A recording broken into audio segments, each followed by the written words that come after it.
War and treaty का ये दूसरा पार्ट है। इससे पहले हम एक पार्ट कवर कर चुके हैं मॉडर्न हिस्ट्री का, वॉर एंड ट्रीटी चैप्टर में। इसमें फर्स्ट क्वेश्चन है 596, निम्नलिखित अधिनियमों नीतियों का उन संबंधित वर्षों से मिलान करें जिसमें उन्हें लागू किया गया था। तो पिट्स इंडिया एक्ट 1784 में आया था, और सती प्रथा का उन्मूलन 1829 में, बंगाल का स्थायी बंदोबस्त 1793, सहायक गठबंधन प्रणाली का परिचय 1798। तो सामने सामने ही है।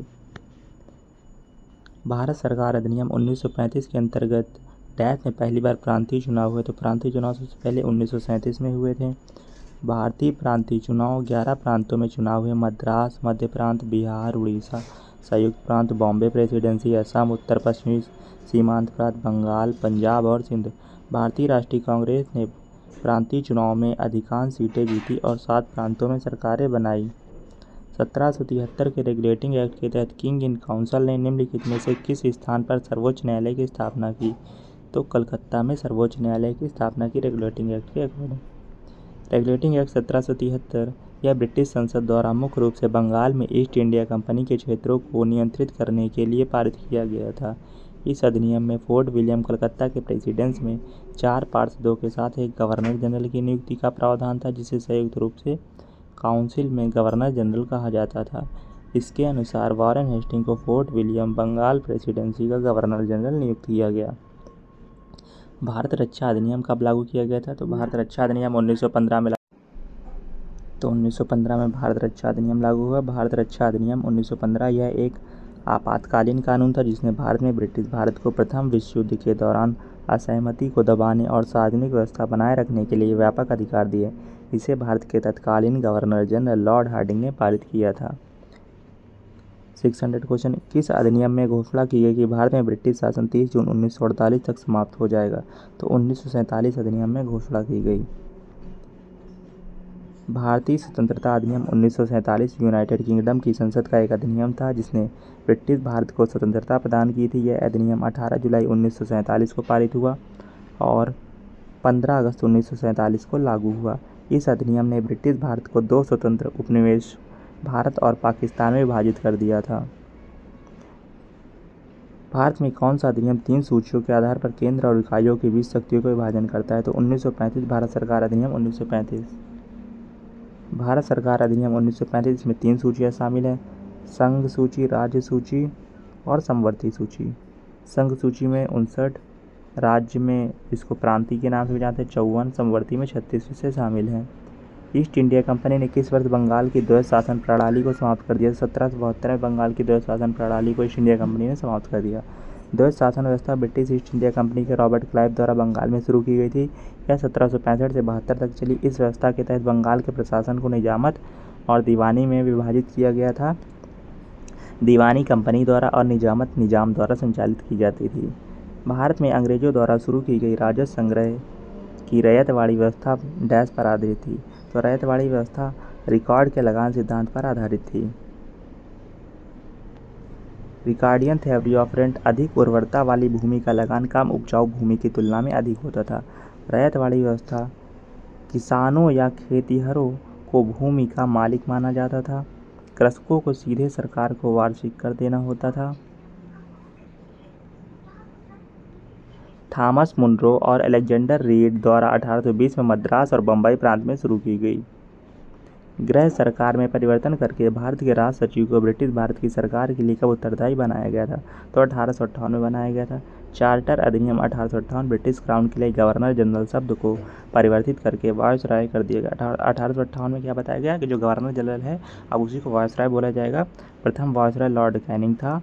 अधिनियम ने वेबगत के सिद्धांत को समाप्त कर दिया। इसने पिट्स इंडिया एक्ट के कारण शुरू की गई द्वैध शासन प्रणाली को भी समाप्त कर दिया। 1942 में ब्रिटिश भारत ने भारत में डैश मिशन भेजा। तो 1942 में क्रिप्स मिशन आया था। यह ब्रिटिश युद्ध प्रयासों में भारतीय सहयोग सुनिश्चित करने के लिए भारत भेजा गया था। इसका नेतृत्व सर रिचर्ड स्टैफोर्ड क्रिप्स ने किया था। गांधी जी ने इसे डूबते बैंक पर जारी एक पूर्व दिनांकित चेक कहा था। वर्ष 1835 के अंग्रेजों के शिक्षा अधिनियम परिणाम स्वरूप डैश को शिक्षा का माध्यम बना दिया गया। स्थानीय भाषा को उच्च नहीं, स्थानीय को उच्च नहीं, अंग्रेजी को प्राथमिक स्थानीय भाषा ही थी जो उनकी मदर टंग थी। अंग्रेजी को उच्च, हाँ यही है अंग्रेजी को उच्च। अंग्रेजी शिक्षा अधिनियम 1835 मैकाले की सलाह पर विलियम बेंटिक द्वारा प्रस्तावित किया गया था। विलियम बेंटिक द्वारा सुधार, सती प्रथा का उन्मूलन, कन्या भ्रूण हत्या और ठगी का दमन, अराजकता का उन्मूलन, मानव बलि का उन्मूलन। 1813 के चार्टर अधिनियम 1813 के चार्टर अधिनियम ने भारत में ईस्ट इंडिया कंपनी के शासन को अगले 10 वर्षों तक बढ़ा दिया, 20 वर्षों तक बढ़ा दिया।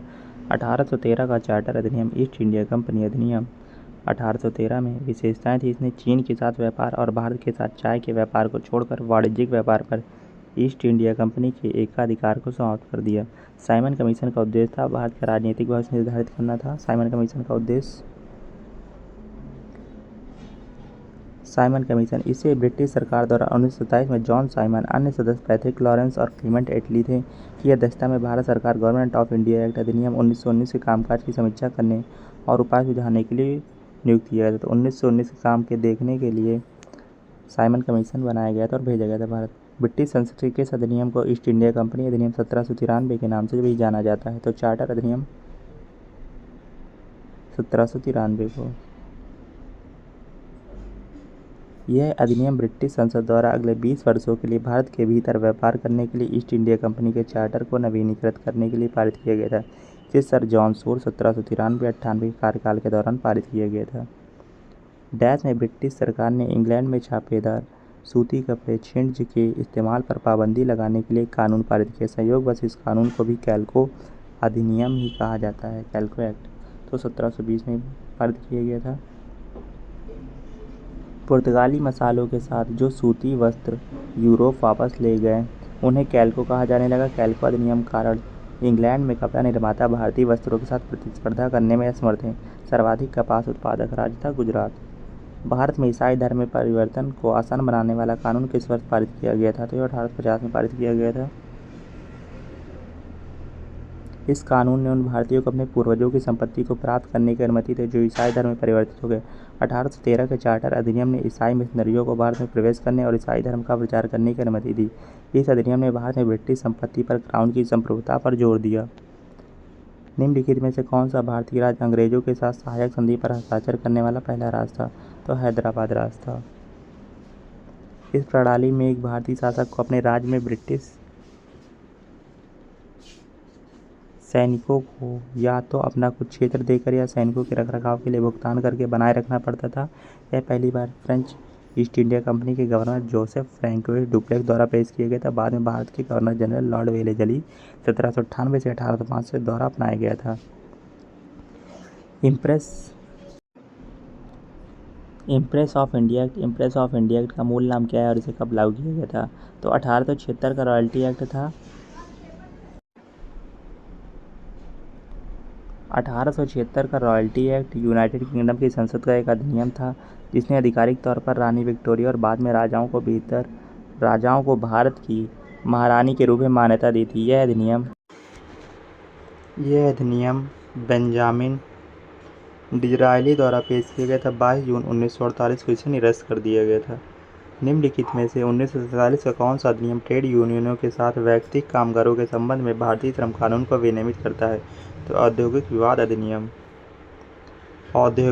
अधिनियम 1947। रॉयलेट एक्ट 1919 ने ब्रिटिश भारत में रहने वाले आतंकवाद के संदेह वाले किसी भी व्यक्ति की बिना किसी मुकदमे के 2 साल के लिए गिरफ्तारी को अधिकृत किया। भारत परिषद अधिनियम 1861, 92, 1909। और चार्टर वाले कौन से थे? 93, 1700, 1813, 33, 1853 से 20-20 के अंतर में 1793 से शुरू होगा और 20-20 साल के गैप में चलेगा चार्टर अधिनियम। और भारत परिषद वाले जितने हैं वो सब भारत परिषद वाले।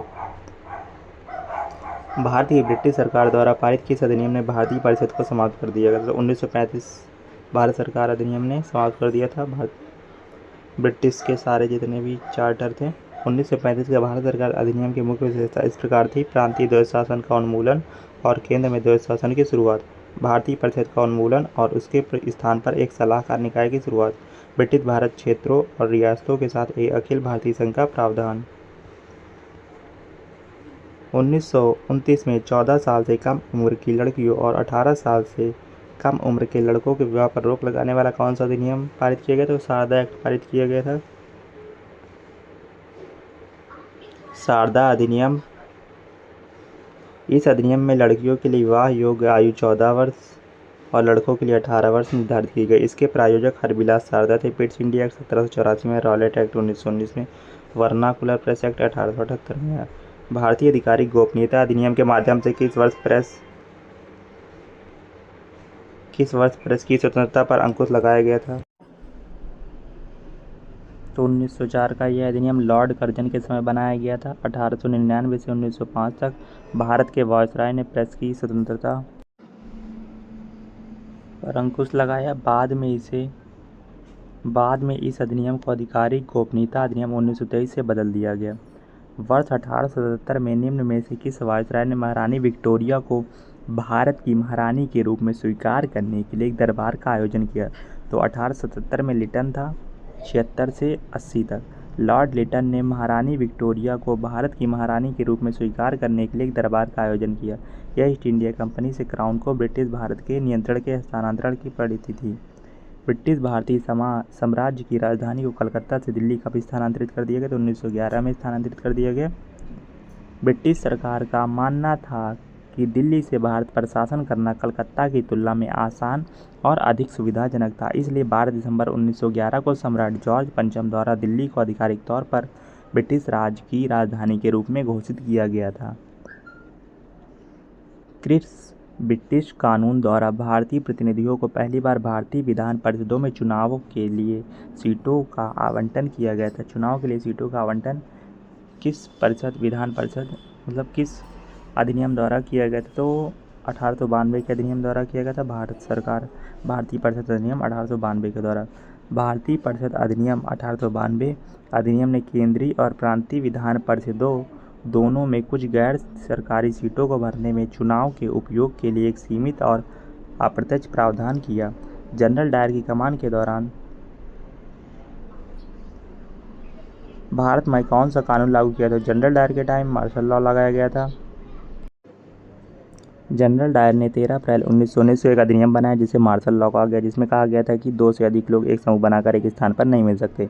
भारत में प्रथम महालेखाकार का कार्यालय किस वर्ष स्थापित किया गया था? जो फर्स्ट महालेखाकार का कार्यालय 1858 में स्थापित किया गया था। जिस वर्ष अंग्रेजों को ईस्ट इंडिया कंपनी से भारत का प्रशासनिक नियंत्रण संभाला था। भारत में पहले महालेखाकार का कार्यालय स्थापित किया गया था।